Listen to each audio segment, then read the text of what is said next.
Sarah Martinez walked through the front door of her new apartment, carrying the last box from her car. The small two-bedroom place wasn't much, but it was hers. After 8 years serving as a Navy SEAL, she had finally decided to start a civilian life. The transition felt strange. No more 4 a.m. wake-up calls, no more intense training sessions, no more missions that she couldn't talk about. Just a regular job at a local gym and a quiet neighborhood to call home. She set the box down and looked around the empty living room. Sunlight streamed through the windows, casting long shadows across the hardwood floor. This was supposed to be her fresh start, her chance to live like everyone else. But Sarah knew she would never be like everyone else. The years of training had changed her forever. Her body was a weapon, her mind was sharp as a knife, and her instincts were always on high alert. The next morning, Sarah started her job at Fit Life Gym.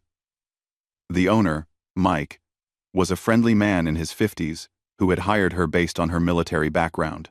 He knew she could handle difficult customers and help people reach their fitness goals. What he didn't know was the extent of her training or what she was truly capable of. "Sarah, I want you to meet Jenny," Mike said, introducing her to a young woman with short brown hair and nervous eyes. "She's one of our regular members. Been coming here for about 6 months now." Jenny smiled shyly and shook Sarah's hand. "Nice to meet you. Mike told me you used to be in the military?" "Navy," Sarah replied simply.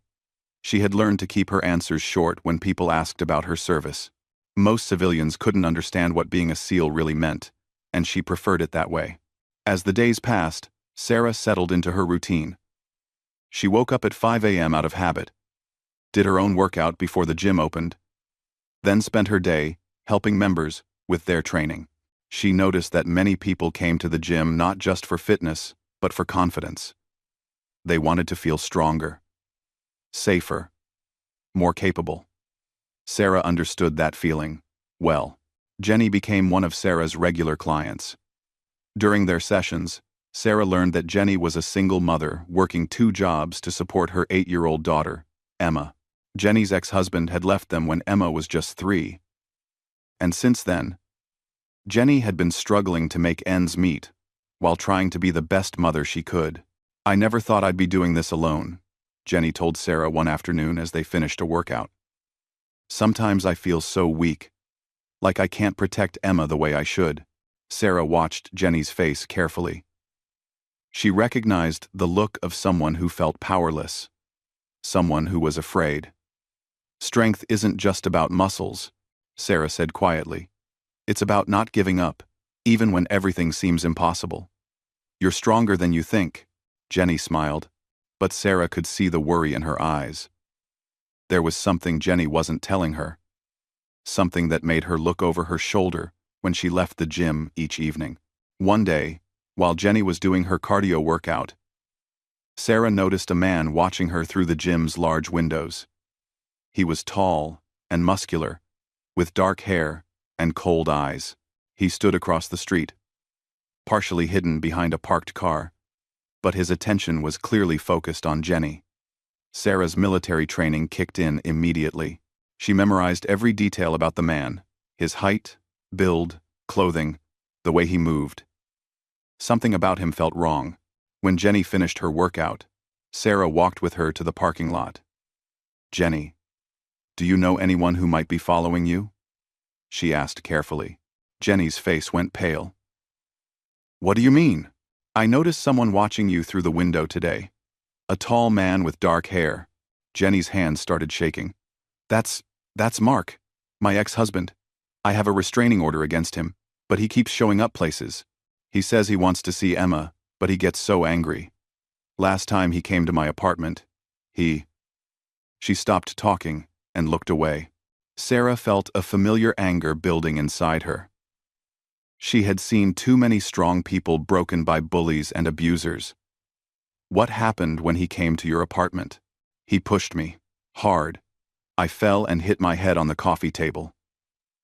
I called the police, but by the time they arrived, he was gone. They said they needed more evidence to arrest him." Sarah's jaw tightened. She had spent years protecting people from threats they couldn't handle themselves. The idea of a man hurting a woman and scaring a child made her blood boil. But she wasn't in the military anymore. She couldn't just eliminate threats the way she used to. "Has he threatened you recently?" Sarah asked. "He sends me messages sometimes. Says Emma belongs with him. That I'm a terrible mother. He knows where I work. Where Emma goes to school. I feel like I'm always looking over my shoulder." Jenny wiped tears from her eyes. "I'm sorry. I shouldn't be telling you all this. You probably think I'm pathetic. I think you're a mother trying to protect her child," Sarah said firmly. Over the next few weeks, Sarah kept a close eye on Jenny and the surrounding area. She varied her routes to and from work, always checking for signs that someone might be watching the gym. Her SEAL training had taught her to notice patterns, to spot danger before it became a real threat. Jenny seemed to relax a little, knowing that Sarah was aware of the situation. They continued their workouts, and Sarah began teaching Jenny some basic self-defense moves. Nothing too advanced, just simple techniques that could help her escape if someone grabbed her. "The most important thing is to never stop fighting," Sarah explained as she showed Jenny how to break free from a wrist grab. "Even if someone is bigger and stronger, you have advantages. You're fast, you're smart, and you have more to fight for than they do." Jenny practiced the moves seriously, but Sarah could tell she was still terrified of actually having to use them. Most civilians were. They lived in a world where violence was something that happened to other people, in other places. Sarah knew better. She had learned that violence could come from anywhere, at any time, and the only real protection was being prepared for it. One evening, as Sarah was closing up the gym, she saw the man again. Mark was standing across the street. But this time, he wasn't hiding. He was staring directly at the gym's entrance. And when he saw Sarah looking at him, he smiled. It wasn't a friendly smile. It was the smile of someone who wanted her to know he wasn't afraid of her. Sarah felt every muscle in her body tense. She had faced enemy fighters in some of the most dangerous places on Earth, but there was something especially infuriating about a man who would hurt a woman and child. Mark had no idea who he was dealing with, but Sarah decided it might be time to educate him. She locked up the gym and walked calmly toward her car. As she expected, Mark started walking in her direction. He was trying to look casual, but Sarah could read his body language like a book. He was angry, aggressive, and probably used to intimidating people who couldn't fight back. When Mark was about 20 feet away, Sarah stopped and turned to face him. "Can I help you with something?" Mark's smile got wider. "You're the one who's been filling Jenny's head with ideas, aren't you? Teaching her to fight back?" He laughed. "That's cute. But you should mind your own business." "Will. We're ground. Will. Jenny's safety is my business," Sarah said calmly. "And if you're smart, you'll stay away from her and her daughter." Mark took a step closer. "Is that a threat?" "You know, I don't like being threatened. Especially by some wannabe tough girl who thinks she knows how to fight." Sarah didn't move. She stood perfectly still, her hands relaxed at her sides, her breathing steady. To most people, she would have looked calm, maybe even a little scared. But Mark should have noticed her eyes. He should have seen that there was no fear in them at all. "I'm not threatening you," Sarah said quietly. "I'm explaining reality to you. You have a choice to make. You can walk away right now and never bother Jenny or Emma again. Or you can find out what happens when you mess with someone who actually knows how to fight back." Mark laughed again, but this time, it sounded forced. "You think you scare me? I've dealt with tough girls before. They all break eventually." Sarah felt something cold settle in her chest. This man had hurt other women. He was proud of it. He thought he could hurt Jenny and Emma whenever he wanted, and now he thought he could intimidate Sarah too. He was about to learn how wrong he was. "Let me ask you something, Mark," Sarah said, her voice still calm and quiet. "Have you ever met a Navy SEAL before?" For the first time, Mark's confident expression flickered. "What?" "Navy SEAL. Special Operations. 8 years of active duty, 3 combat deployments. I've been trained to neutralize threats that are much more dangerous than you. Sarah took a single step forward. So when I tell you to stay away from Jenny and Emma, I'm not making a suggestion. I'm giving you a direct order. Mark's face went red. I don't care what you think you are. Jenny is the mother of my child, and I have rights. You can't stop me from seeing my daughter. Actually, the restraining order stops you from seeing your daughter. I'm just here to make sure you follow the law. Sarah's voice got even quieter. Unless you'd prefer to do this the hard way. Mark looked around the empty parking lot, then back at Sarah. She could see him calculating, trying to decide if he could take her. He was bigger than she was, probably 40 or 50 pounds heavier. In his mind, that meant he was stronger. He had probably never lost a fight to a woman in his life. You know what? Mark said, puffing out his chest. I think you need to learn some manners. He swung his right hand toward Sarah's face, putting all his weight behind the punch. It was exactly the kind of sloppy, angry attack that Sarah had been expecting. She moved like water, flowing around his fist and stepping inside his reach before he could react. Sarah's response was swift and precise. She grabbed Mark's wrist with her left hand and drove her right elbow into his solar plexus, knocking all the air out of his lungs. As he doubled over, gasping for breath, she swept his legs and sent him crashing to the pavement. The entire exchange took less than 3 seconds. Mark was flat on his back, struggling to breathe, while Sarah stood over him looking perfectly calm. She hadn't even broken a sweat. Here's what's going to happen, Sarah said, her voice still quiet and controlled. You're going to get up, get in your car, and drive away. You're never going to contact Jenny again. You're never going to go near Emma's school. You're never going to show up at Jenny's work or her apartment. And if you ever think about hurting either of them, you're going to remember this moment and realize that you really don't want to find out what else I can do. Mark rolled onto his side, still wheezing. You can't. This is assault. No. This is self-defense. You threw the first punch. Remember? But if you want to call the police, go ahead. I'm sure they'd love to hear about how you've been violating your restraining order. Sarah crouched down next to him.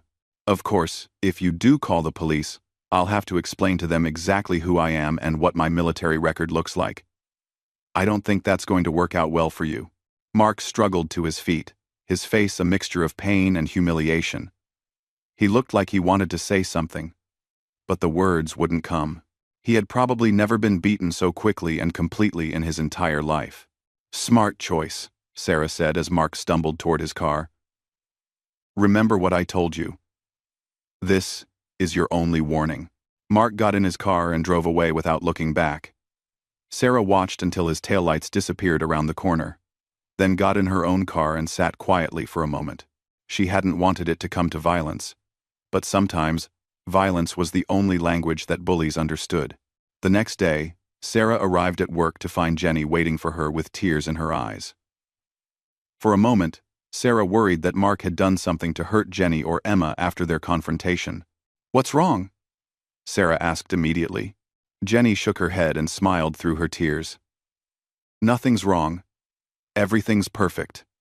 Mark called me last night and told me he's leaving town. He said he won't bother us anymore, that he's going to start over somewhere else. She grabbed Sarah's hands. I don't know what you said to him, but thank you. Thank you so much. Sarah squeezed Jenny's hands gently. You don't need to thank me. You and Emma deserve to feel safe. How did you know he would listen? How did you know you could make him stop? Sarah thought about how to answer that question.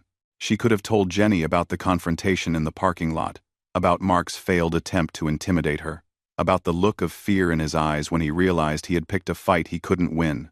Instead, she simply said, some people only understand strength. Once they realize they're not the strongest person in the room, they usually find somewhere else to be. Jenny hugged her tightly. I feel like I can breathe again for the first time in months. Emma asked me this morning why I seemed so happy, and I told her that sometimes good people help other good people. And that makes everything better. Sarah felt something warm spread through her chest. This was why she had served her country. Why she had endured years of brutal training and dangerous missions. It wasn't just about defeating enemies on distant battlefields. It was about protecting people who couldn't protect themselves. About making sure that bullies and predators couldn't hurt innocent people. As the weeks passed, Jenny seemed like a completely different person. She smiled more, laughed easily, and threw herself into her workouts with new enthusiasm.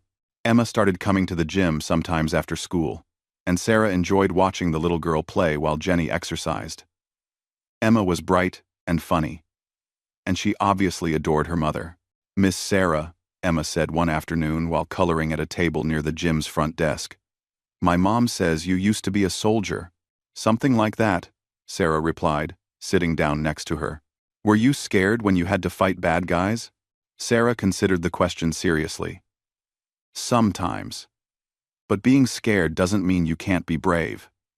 Being brave means doing the right thing, even when you're scared." "Thanks," Emma nodded gravely. "Like when my mom told my daddy he couldn't hurt us anymore?" "Exactly like that." "Your mom is one of the bravest people I know," Emma beamed with pride. "She says you taught her to be strong. I think she was always strong. She just needed someone to remind her." That evening, as Sarah was getting ready to close the gym, Mike approached her with a serious expression. "Sarah, I need to talk to you about something." Sarah felt her stomach tighten. Had someone reported the incident with Mark? Had he filed a complaint against her? "What is it?" she asked. Mike smiled. "I've been watching you work with our members, and I'm impressed. You have a gift for helping people find their strength. I'm thinking about expanding the gym's programs, maybe adding some self-defense classes. Would you be interested in teaching them?" Sarah felt relief wash over her. "I'd like that very much." "Good. I think a lot of our female members would benefit from learning some basic protection skills. There are too many creeps out there who think they can intimidate women." Mike paused. "Speaking of which, I heard that Mark guy stopped bothering Jenny. You wouldn't happen to know anything about that, would you?" Sarah kept her expression neutral. "I think he just realized it was time to move on with his life." Mike grinned. "Right. Well, whatever happened, I'm glad Jenny can feel safe again. She's good people. And so is that little girl of hers." "Yes, they are." That night, Sarah lay in bed thinking about the path that had brought her to this moment. She had joined the military to serve her country and protect freedom. She had trained as a SEAL to be the best warrior she could be. But now she was discovering that there were many ways to protect people. Many battles to fight right here at home. Tomorrow, she would start planning her first self-defense class. She would teach women like Jenny how to stand up to bullies, how to escape dangerous situations, how to fight back when they needed to. She couldn't be everywhere at once, but she could share her knowledge and help others become their own protectors. Sarah smiled in the darkness. This civilian life might be different from what she had expected, but it was turning out to be exactly what she needed. She was still a warrior, still fighting for people who couldn't fight for themselves. She was just doing it in a new way, in a place where her skills could make a real difference in people's everyday lives. The last thing Sarah thought about before falling asleep was Emma's bright smile and Jenny's grateful hug. Some battles were fought with weapons and tactics, but others were won with compassion and the willingness to stand up for what was right. Sarah was ready for whatever came next. 3 months had passed since Mark disappeared from Jenny's life, and Sarah's self-defense classes had become incredibly popular at FitLife Gym. Every Tuesday and Thursday evening, the main workout area filled with women of all ages eager to learn how to protect themselves. Sarah taught them basic strikes, escape techniques, and most importantly, how to project confidence in dangerous situations. "Remember," Sarah told her class one Thursday evening, "most attackers are looking for easy targets. If you walk with your head up, make eye contact, and look like you know where you're going, you're already less likely to be chosen as a victim." Among her regular students were Jenny, who had become much more confident since Mark left town, and several other women with their own stories of harassment or fear. There was Maria, a college student who had been followed home from campus one night. Rebecca, a nurse who worked late shifts and worried about walking to her car in empty parking garages. And Linda, a grandmother who wanted to feel safe when taking her evening walks. Sarah felt proud watching these women grow stronger each week. They were learning not just physical techniques, but mental toughness. They were discovering that they had power they never knew existed. After class that evening, Jenny stayed behind to help Sarah clean up the equipment. This had become their routine, a chance to talk privately about how things were going. "I got a promotion at work," Jenny announced as she rolled up the exercise mats. "That's wonderful. What will you be doing?" "Assistant manager at the store. It means better hours, better pay, and I won't have to work weekends anymore.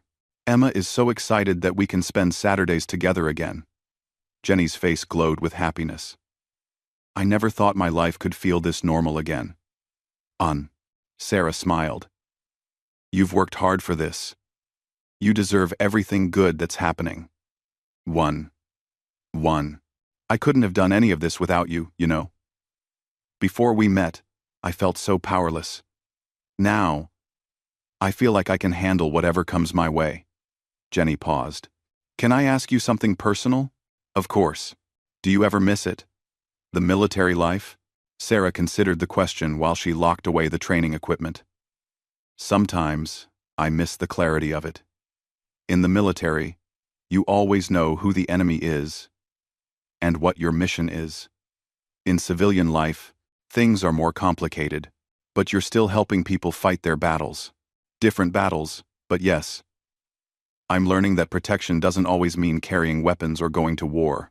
Sometimes it means teaching someone to stand up straight, or knowing when to call the police, or just being someone who believes in them when they don't believe in themselves." Jenny nodded thoughtfully. "Emma asks about you all the time. She wants to be strong like Miss Sarah when she grows up. Tell her she's already strong. She gets that from her mother." As they finished cleaning up, Sarah noticed a car parked across the street with its engine running. The vehicle was positioned so that the driver could watch the gym's entrance, but the tinted windows made it impossible to see who was inside. Sarah's instincts immediately went on alert. "Jenny, is that car familiar to you?" Sarah asked casually. Not wanting to alarm her student, Jenny looked through the window and froze. That's Mark's car. But it can't be. He left town months ago." Sarah felt her muscles tense. "Are you sure it's his car?" "I'm positive. He was so proud of that stupid black sedan. He spent more money on it than on Emma's clothes." Jenny's voice started to shake. "Why is he back? He said he was leaving for good. Maybe he is leaving for good, and he just wanted to see you one more time before he goes," Sarah said, though she didn't believe it herself. Men like Mark didn't drive hundreds of miles just to look at their ex-wives through car windows. He was planning something. "What should I do?" Jenny asked. "You're going to walk to your car normally, drive home, and lock all your doors. If you see him following you, drive straight to the police station instead of going home. Don't stop anywhere else. Don't try to confront him. Just get somewhere safe with other people around." Jenny nodded. But Sarah could see the fear returning to her eyes. All the confidence she had built over the past few months was cracking under the pressure of Mark's presence. "Hey," Sarah said firmly, placing a hand on Jenny's shoulder. "You're stronger now, smarter, more prepared. If Mark thinks he can intimidate you the way he used to, he's going to get a very unpleasant surprise." Jenny took a deep breath and straightened her shoulders. "You're right. I'm not afraid of him anymore." "Good. Now go home to Emma. Call me when you get there so I know you're safe." Sarah watched Jenny walk to her car with her head held high. The black sedan followed her as she pulled out of the parking lot, but kept its distance. Sarah memorized the license plate number and waited until both vehicles were out of sight before getting in her own car. Instead of going home, Sarah drove a circuitous route through the city, checking her mirrors constantly to make sure she wasn't being followed. Her military training had taught her never to lead an enemy to her base of operations.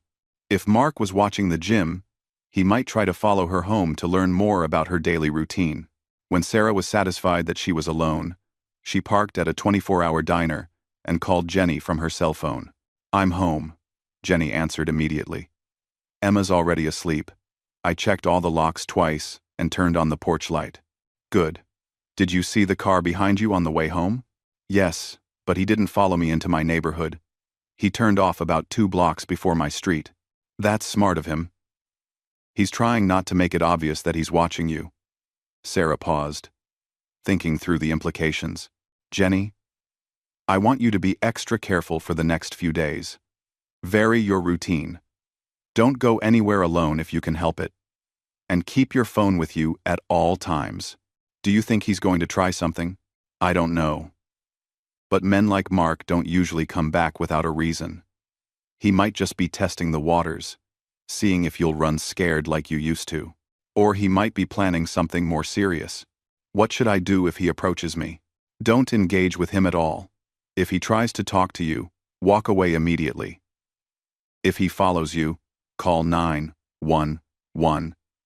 And if he touches you," Sarah's voice got hard, "use everything I taught you. Don't hesitate. Don't hold back. Fight like your life depends on it. Because it might." That night, Sarah barely slept. She kept thinking about Mark sitting in that car, watching the gym, planning whatever came next. She had dealt with his type before. Men who used violence to control others, who saw women and children as property to be dominated. Such men were dangerous because they had nothing to lose and everything to prove.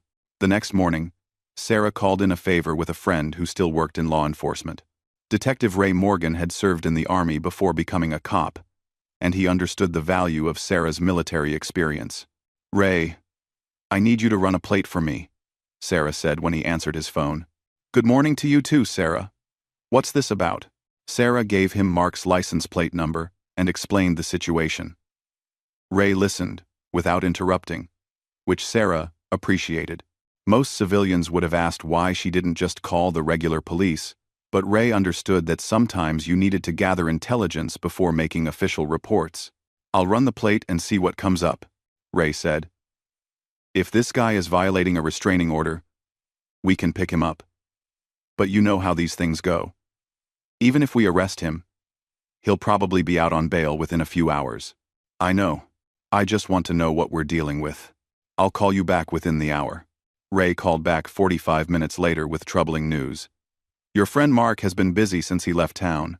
2 arrests for domestic violence in Florida. Charges dropped both times because the women refused to testify. 1 arrest for stalking in Alabama.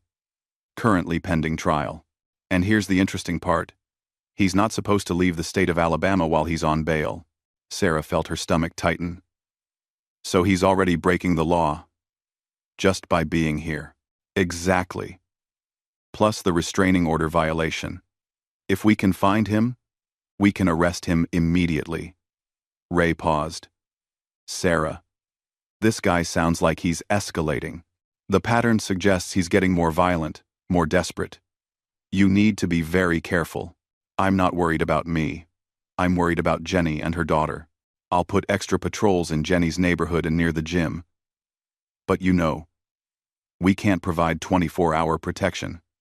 If this guy really wants to hurt her, he'll find an opportunity." After hanging up with Ray, Sarah drove to Jenny's workplace. She wanted to see the situation for herself and make sure Jenny was taking proper precautions. The store where Jenny worked was in a busy shopping center with good visibility and lots of foot traffic. That was encouraging. Sarah found Jenny at the customer service desk, helping a woman return a defective toaster. Jenny looked tired but alert, constantly glancing toward the store's entrance.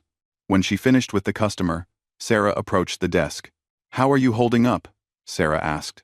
"I keep expecting to see him walk through that door," Jenny admitted. "Every time someone comes in, my heart starts racing. This is exactly what he wanted, isn't it? To make me afraid again. Maybe, or maybe he's planning something specific and he's just waiting for the right moment." Sarah leaned on the counter. "Jenny, I need to ask you some questions about Mark." Has he ever mentioned having friends in this area? Places he liked to stay when he visited? Jenny thought for a moment. He has a cousin who lives about an hour north of here. Danny something. They used to get drunk together and complain about their ex-wives. What about weapons? Did Mark ever own guns or knives? He had a hunting rifle and a pistol. He used to threaten me with them sometimes when he was really angry. Jenny's voice dropped to a whisper. He said if I ever tried to leave him, he'd kill me, and then kill himself so we could be together forever. Sarah felt a chill run down her spine. This was worse than she had thought. Mark wasn't just an angry ex-husband. He was potentially suicidal and homicidal, a combination that made him extremely dangerous.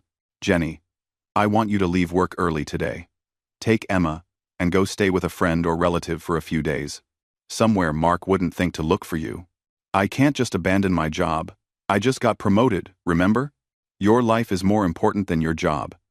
If Mark is as dangerous as I think he is, you need to get Emma somewhere safe until the police can find him. Jenny's face crumpled. This isn't fair. I've worked so hard to build a normal life for us. Why can't he just leave us alone? Sarah reached across the counter and took Jenny's hand. Because men like Mark don't know how to let go. They think they own the people they hurt. And when those people try to escape, it drives them crazy. She squeezed Jenny's hand gently. But here's what Mark doesn't understand. You're not the same scared woman he used to control. You've learned to fight. You have people who care about you, and you have someone watching your back who knows exactly how to deal with predators like him. Jenny wiped her eyes. What are you going to do?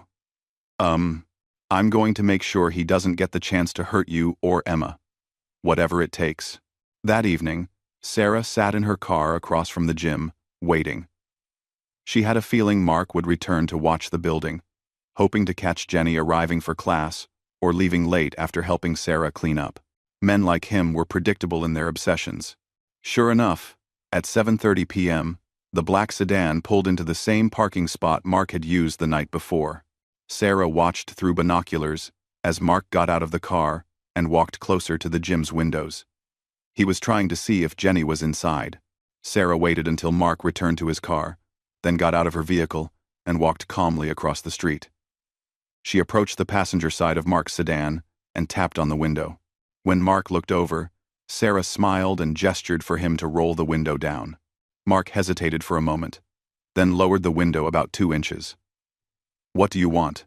I wanted to thank you for leaving town like I suggested. It really meant a lot to Jenny and Emma. Sarah's voice was friendly, conversational. So, I was a little confused when I saw you here tonight. I thought maybe you were lost or having car trouble. Mark's face went red. I can go wherever I want. This is a free country. Actually, that's not quite true. See, I talked to a friend of mine who's a detective, and he told me some interesting things about you. Sarah leaned closer to the window. Did you know that you're not supposed to be in this state? Something about bail conditions? In Alabama? Mark's confident expression started to waver. I don't know what you're talking about. Of course you do. You're Mark Thompson. Date of birth, March 15th, 1985. Currently on bail for stalking charges in Mobile, Alabama. Supposed to stay within 50 miles of your residence while awaiting trial. Sarah smiled again. That's about 300 miles from here, isn't it? You can't prove anything. I don't have to prove anything. I just have to make a phone call, and my detective friend will come pick you up.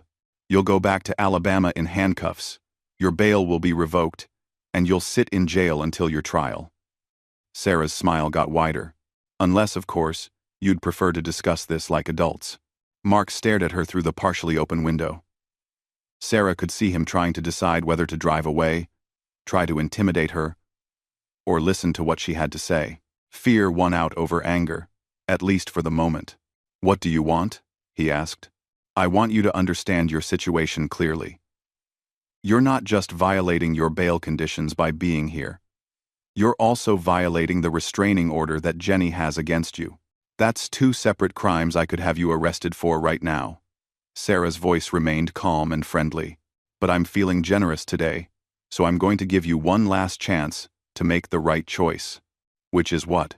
You get in this car, you drive back to Alabama, and you never come within 100 miles of Jenny or Emma again. You don't call them, you don't send letters, you don't ask other people to check on them for you. You pretend they don't exist. Mark's hands tightened on the steering wheel. She's the mother of my child. I have rights. You lost your rights when you started hitting women. Sarah's voice got quieter, more dangerous. Let me explain something to you, Mark. The first time we met, I was trying to be nice. I gave you a gentle demonstration of what happens when you pick a fight with someone who actually knows how to fight back. You sucker punched me. No, you threw a punch at me and I defended myself. But you're right that I was holding back. I used maybe 10% of what I'm capable of. Sarah leaned even closer to the window. If you force me to have this conversation again, I won't be nearly so restrained. Mark's Adam's apple bobbed as he swallowed hard. Are you threatening me? I'm educating you. There's a difference. Sarah straightened up and looked around the empty parking lot. You see, Mark, you made a mistake when you chose to come back here. You thought you could intimidate Jenny the way you used to, make her feel helpless and afraid. But what you didn't realize is that Jenny has friends now, people who care about her safety. So what? You can't watch her 24 hours a day. You're right, I can't. But I don't need to watch her 24 hours a day. I just need to watch you. Sarah's smile disappeared entirely. And trust me, Mark, you really don't want me watching you. Something in Sarah's tone made Mark shrink back in his seat. For the first time, he seemed to understand that he wasn't dealing with an ordinary civilian. This woman was dangerous in ways he couldn't comprehend. I want to see my daughter, Mark said, but his voice lacked conviction now. No, you don't. You want to hurt Jenny because she had the nerve to leave you. Emma is just an excuse. Sarah stepped back from the car. But here's what's going to happen instead. You're going to drive out of this parking lot, get on the interstate, and go home.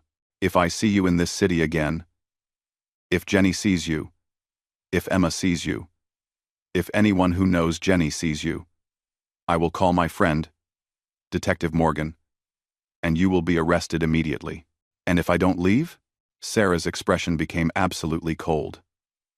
Then you and I will have a much longer conversation, and I guarantee you won't enjoy it as much as I will. Mark stared at her for a long moment, then rolled up his window and started the car. As he backed out of the parking space, Sarah memorized his license plate number again and took a photo of him through the windshield with her phone. The black sedan disappeared into traffic, and Sarah stood alone in the parking lot, thinking, Mark would probably leave town again, at least temporarily. But men like him didn't give up easily. He would be back, maybe in a few weeks, maybe in a few months, and next time, he might be smart enough not to announce his presence by parking outside the gym. Sarah got back in her car and called Jenny. It's me. Mark and I just had another conversation. I think he's going to leave town again. What did you say to him? I reminded him of some legal complications he's facing. He decided it would be better for his health if he went back to Alabama. Oh my God, Sarah. Thank you so much. I was so scared he was going to try something tonight. He might still try something, just not tonight.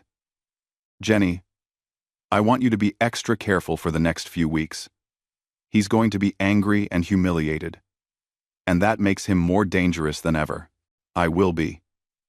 And Sarah, thank you for protecting us. I know this isn't your problem, but you've made it your problem anyway. Jenny, you and Emma stopped being strangers to me months ago. You're my friends now, and I protect my friends. After hanging up, Sarah drove home and spent the evening researching Mark Thompson online.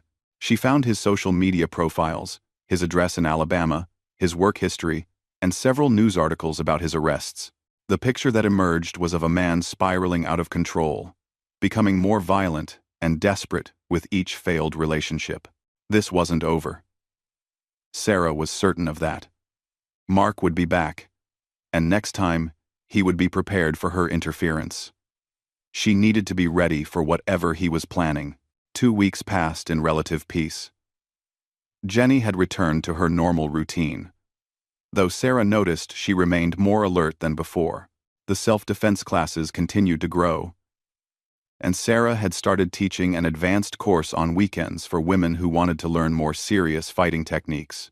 It was during one of these weekend sessions that Sarah's phone rang with a call from Detective Ray Morgan. She stepped outside to take it, leaving her assistant instructor to continue the class.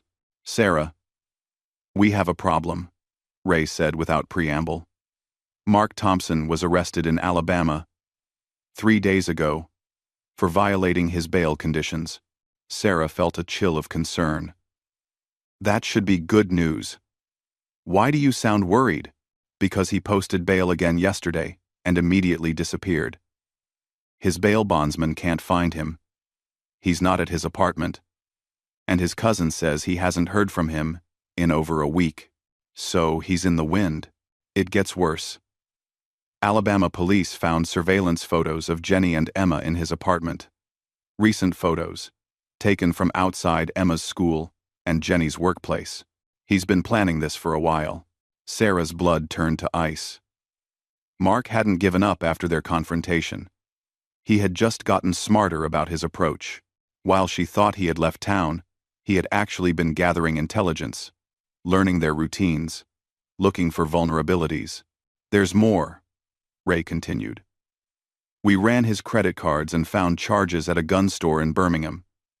He bought a pistol and a box of ammunition 2 days before he was arrested." Sarah closed her eyes and took a deep breath. This had just become a completely different kind of situation. Mark wasn't just stalking Jenny anymore. He was armed and planning something that would likely end in violence. "Ray, I need you to get uniform officers to Jenny's house and workplace immediately.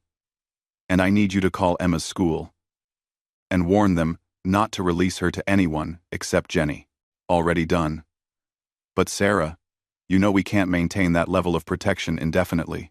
We don't have the resources, and without concrete evidence that he's planning an immediate attack, we can't justify it. How long can you give me?" "Maybe 48 hours of enhanced patrols. After that, it goes back to standard response times." Sarah understood. The police would do what they could, but ultimately, protecting Jenny and Emma was going to fall to her.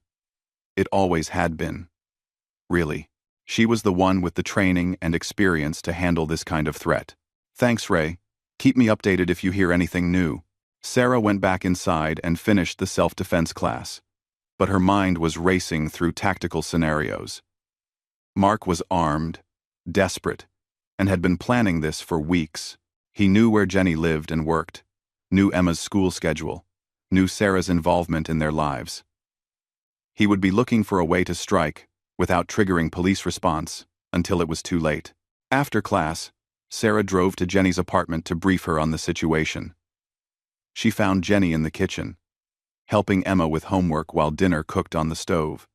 It was such a normal, peaceful scene that Sarah almost hated to disrupt it with talk of danger. "Emma, honey, why don't you go work on your math problems in your room for a few minutes?" Jenny said after Sarah explained why she was there. "Miss Sarah and I need to talk about grown-up stuff." Emma gathered her worksheets and gave Sarah a hug before heading to her bedroom. "We'll see, sweetie." When Emma was out of earshot, Jenny's composure cracked. "He has a gun? He's really going to try to kill us?" "I don't know what he's planning exactly, but we have to assume the worst-case scenario. The police are providing extra patrols, but that's not going to stop someone who's really determined." Jenny sat down heavily at the kitchen table. "What am I supposed to do? Take Emma and run? Live in hiding forever? That's one option. We could get you to a safe house in another state while the police hunt for Mark, but there's no guarantee they'll find him, and he's already shown he's willing to cross state lines to get to you." "What's the other option?"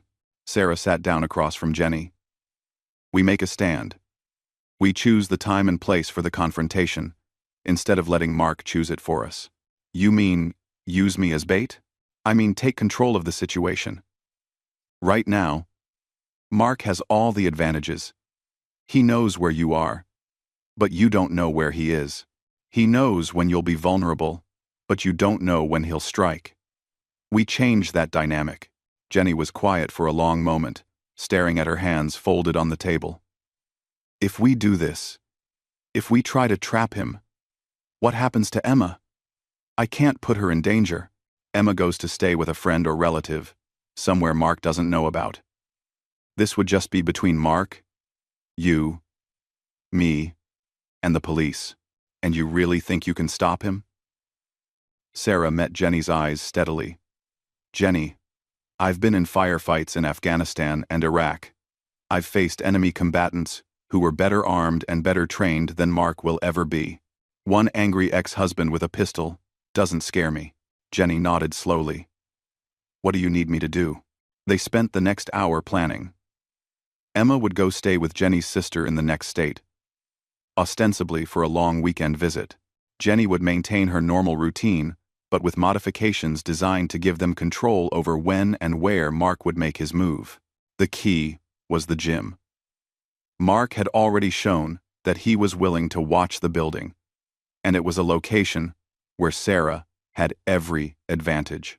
She knew the layout perfectly, had access to all the security systems, and could control the lighting and environment. Tomorrow is Friday, Sarah said. You'll leave work at your normal time, but instead of going home, you'll come to the gym. I'll make sure the place is empty except for us, and we'll wait for Mark to show up. What if he doesn't take the bait? He will. Men like Mark are predictable. He's been watching you for weeks, learning your patterns. When he's ready to make his move, he'll expect to find you alone and vulnerable. The gym is the perfect place for that in his mind. That evening, Sarah made her own preparations. She called Ray Morgan and briefed him on the plan. He wasn't happy about using Jenny as bait, but he agreed that it was better than waiting for Mark to choose his own moment to strike. We'll have officers positioned around the building, Ray promised. But Sarah, you need to be very careful here. If this goes wrong, if Mark hurts Jenny or you, my career is over and you could face criminal charges. Understood? But Ray, if we don't do this, Mark is going to kill Jenny and Emma eventually. Maybe not this week or this month, but eventually. This is our chance to end it. The next morning, Sarah arrived at the gym early and spent time studying the building's layout with tactical eyes. She identified the best positions for cover, the quickest routes to the exits, and the locations where she would have the greatest advantage if things turned violent. She also made some modifications to the building's systems. She programmed the lights so she could control them remotely, identified which windows could be opened quickly for additional escape routes, and positioned some of the gym equipment to provide cover if needed. At 3 p.m., Jenny dropped Emma off at her sister's house and sent Sarah a text. Package delivered safely. At 5 p.m., Jenny left work and drove to the gym, followed discreetly by 2 unmarked police cars. She parked in her usual spot and walked into the building with her gym bag, just like she did twice a week for her personal training sessions. Sarah met her at the door. Any sign of him on the way here? I don't think so. But I was too nervous to really tell. That's okay. Come on, let's get you set up. Sarah led Jenny to the main workout area and had her begin a normal exercise routine on the treadmill. From the outside, it would look like Jenny was simply doing her regular workout, but Sarah had positioned the treadmill so that Jenny would be clearly visible through the large front windows while still being close to multiple exit routes. At 6:30 p.m., Sarah's phone buzzed with a text from one of the police surveillance teams. Black sedan. Approaching from the north. Sarah's pulse quickened, but her training kept her calm. Jenny, he's here. Remember what we talked about. Stay on the treadmill until I give you the signal, then move quickly to the position we practiced. Jenny nodded, but Sarah could see her hands shaking on the treadmill's handrails. Through the front windows, Sarah watched Mark's car drive slowly past the gym. She could see him looking through the windows, confirming that Jenny was inside and appeared to be alone. He continued driving and parked around the corner, out of sight of the main entrance. He's positioning himself, Sarah murmured, more to herself than to Jenny. Sarah's phone buzzed again. Subject on foot, approaching rear entrance. The gym had 3 entrances. The main door in front, a fire exit on the side, and a service entrance in the back. Sarah had left the back door unlocked, knowing that Mark would try to enter without being seen. She wanted him to feel like he had the advantage of surprise. Sarah moved to her predetermined position, behind a row of weight machines that gave her a clear view of the back hallway, while keeping her hidden from anyone entering the building. She could see Jenny on the treadmill, still maintaining her normal workout routine despite the terror that must be coursing through her veins. The back door opened with a quiet creak. Mark slipped inside, moving carefully through the darkened hallway toward the main workout area. Sarah could see him clearly now, and her assessment was confirmed. He was carrying a pistol in his right hand, holding it low against his leg. This was no longer a domestic dispute or a stalking case. This was an armed man, entering a building with the intent to commit murder. Sarah felt the familiar calm that came over her in combat situations. All her training, all her experience, had led to this moment. Mark reached the edge of the main workout area and paused, studying the scene. Jenny was still on the treadmill, apparently unaware of his presence. The rest of the gym appeared empty. To Mark, everything looked perfect for what he had planned. He raised the pistol and stepped into the open space. Jenny spun around, her face a mask of terror that wasn't entirely acted. "Mark, what are you doing here? I came to bring you home. You and Emma belong with me, not living this fantasy life you've built."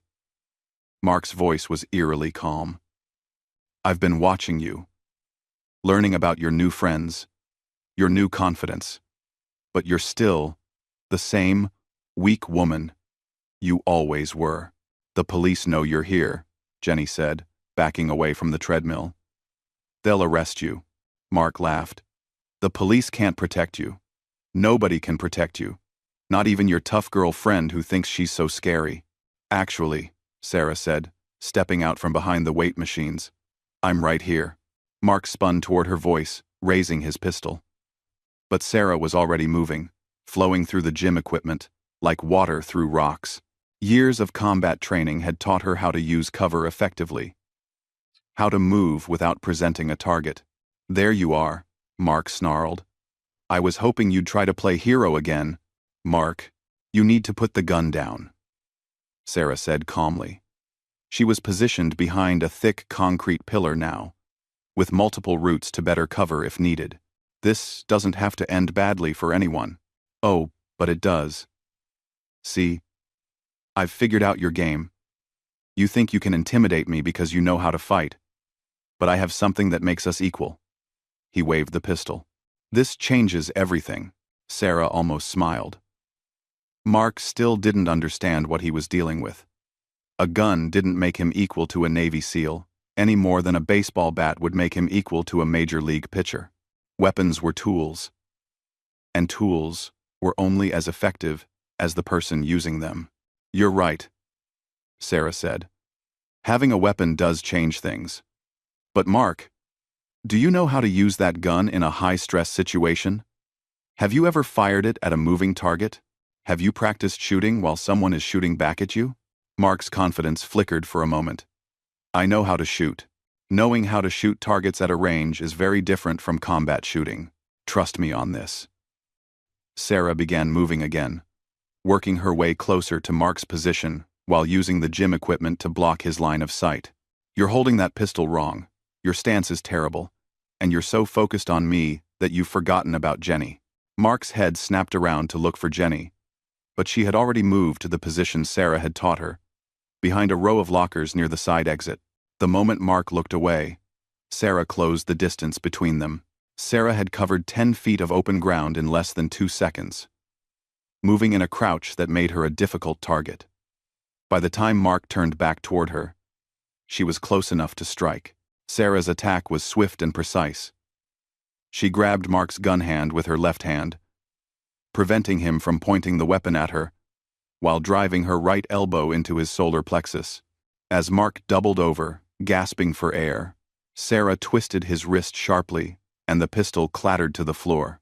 Mark tried to punch her with his free hand, but Sarah caught his fist and used his own momentum to throw him to the ground. In less than 5 seconds, Mark went from armed and dangerous to flat on his back, with Sarah's knee on his chest, and his own gun pointed at his head. "Now we're equal," Sarah said quietly. Mark struggled beneath her weight, but Sarah had positioned herself to control his entire body. One of the first things they taught in SEAL training was how to neutralize an armed opponent quickly and completely. "You can't kill me," Mark gasped. "There are witnesses. You'll go to prison. You're absolutely right. I can't kill you in cold blood. But if you move wrong, if you try to escape, if you do anything that makes me think you're still a threat to Jenny or Emma, then it becomes self-defense. And Mark, I've been in situations where I had to make those kinds of decisions in a fraction of a second." Mark's face went pale.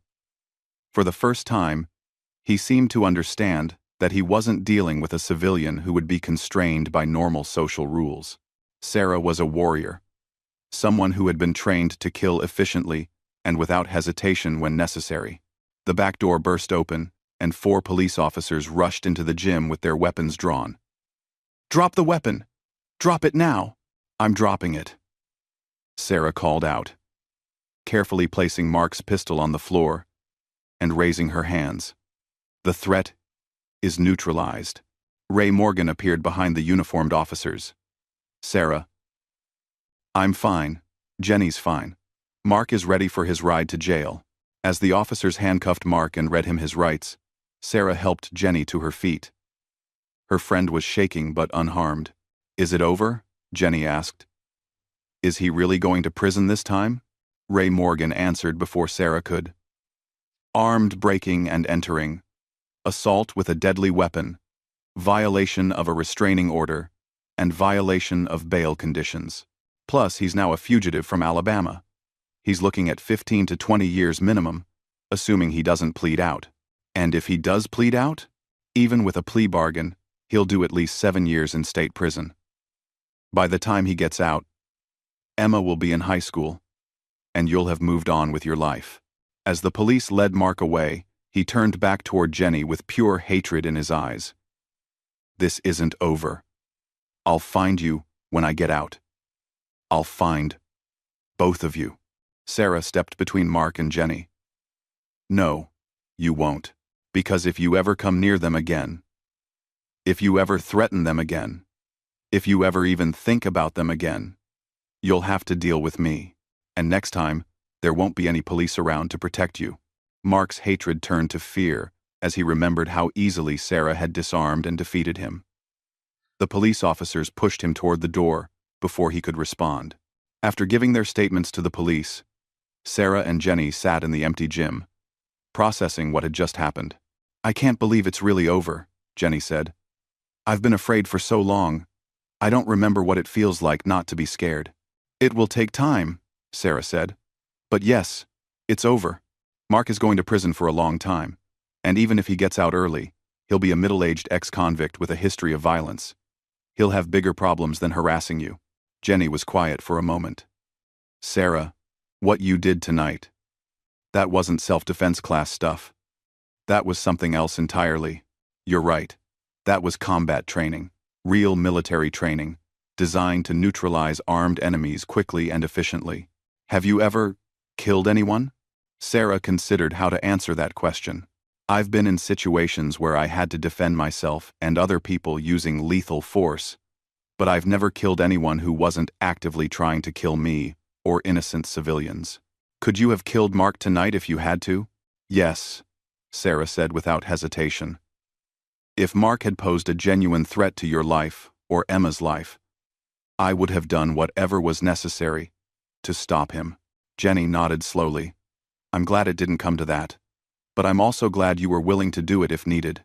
3 weeks later, Sarah stood at the front of a packed gym, looking out at nearly 50 women who had come to her advanced self-defense class. Word had spread about what happened with Mark.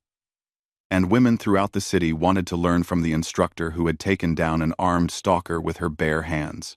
"The most important thing I can teach you," Sarah told her students, "is that you are stronger than you think you are. You have more courage than you realize, and when someone tries to hurt you or the people you love, you have every right to fight back with everything you've got." Among her students, Sarah spotted several familiar faces. Jenny was there, of course, having returned to her regular training schedule. Emma was there too, sitting in the corner doing homework and occasionally watching her mother practice her kicks and punches. But Sarah also saw Maria, the college student who had been followed home. Rebecca, the nurse who worked late shifts. Linda, the grandmother who wanted to feel safe on her evening walks. And dozens of other women who had decided they were tired of being afraid. After class, Jenny approached Sarah with Emma in tow. "Sarah, Emma has something she wants to ask you." Emma looked up at Sarah with serious 8-year-old eyes. "Miss Sarah, my mom told me that bad man isn't going to bother us anymore because you stopped him." "That's right, Emma. She said you learned how to fight in the army. And that's why you were able to protect us. Navy, actually. But yes, that's basically correct." Emma nodded gravely. "When I grow up, I want to learn how to protect people too. Will you teach me?" Sarah knelt down to Emma's eye level. "Emma, I hope you never have to fight anyone the way I fought that bad man. But if you want to learn how to be strong and confident, how to stand up for yourself and other people, then yes, I'll definitely teach you. Promise?" "I promise." As Sarah watched Jenny and Emma leave the gym together, talking and laughing as they walked to their car, she felt a deep sense of satisfaction. This was why she had served her country. Why she had endured years of brutal training and dangerous missions. Not for glory or recognition, but for moments like this. She had found her new mission in civilian life. She would teach women to protect themselves, to stand up to bullies and predators, to never accept being victims. She would pass on the strength and skills that had been given to her, helping others find their own courage and power. The gym's phone rang, interrupting Sarah's thoughts. She answered it to find a woman's voice, scared and desperate. "Is this Sarah Martinez? The instructor who teaches self-defense?" "Yes, this is Sarah. My name is Carol. I got your number from a friend who takes your class. I need help. My ex-boyfriend has been threatening me, and I don't know what to do. He says he's going to hurt me if I don't take him back." Sarah looked around the empty gym, at the mats and equipment that had become tools for building strength and confidence, at the photos on the wall, showing dozens of women who had learned to defend themselves. "Carol, can you come to the gym tonight? We need to talk, and I think there are some things I can teach you." "You'll really help me?" "That's what I do," Sarah said. "I help people who can't protect themselves learn how to fight back." After hanging up, Sarah began preparing for another lesson, another chance to pass on the skills that had served her so well. Somewhere out there were more bullies like Mark, more women like Jenny who needed to learn their own strength. Sarah Martinez, former Navy SEAL, had found her calling. She was a teacher now, a protector, a woman who helped other women discover that they were stronger than they ever imagined. And she had never felt more proud of who she was or what she could accomplish. The fight was never really over. But now Sarah knew she wouldn't be fighting alone.